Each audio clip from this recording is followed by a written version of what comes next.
2 Peter chapter 2, verse 5 declares that God did not spare the ancient world, but saved Noah, a preacher of righteousness, bringing in the flood upon the ungodly. The judgment of the flood was not an accident of nature, it was the wrath of God against a world that had corrupted itself. Genesis chapter 6, verse 5 says that every intent of man's heart was only evil continually. The people ignored Noah's warnings. They lived as if judgment would never come, but when the door of the ark was shut, it was too late. The righteousness of Noah did not come from his own strength, but by faith. Hebrews chapter 11, verse 7 says he moved with godly fear, prepared the ark, and became an heir of righteousness. He stood alone in a world filled with violence and immorality. He was not silent. He was a preacher of righteousness.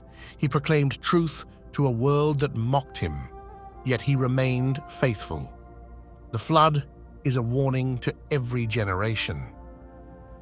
Matthew chapter 24, verses 37 through 39 says that just as it was in the days of Noah, so it will be when Christ returns. People will be eating, drinking, and marrying, unaware that judgment is near. They will ignore the warnings until it is too late. The wrath of God is not idle. It is coming. Noah was saved because he obeyed God. The same is true today. There is only one ark of salvation, Jesus Christ. Acts chapter 4, verse 12 declares that there is no other name under heaven by which we must be saved.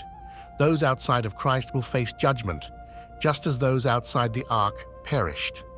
The floodwaters rose, and no one escaped. The same will happen to this world. Judgment is coming. The door of salvation is open now, but one day it will be shut. Those who reject Christ will be left to face the wrath of God.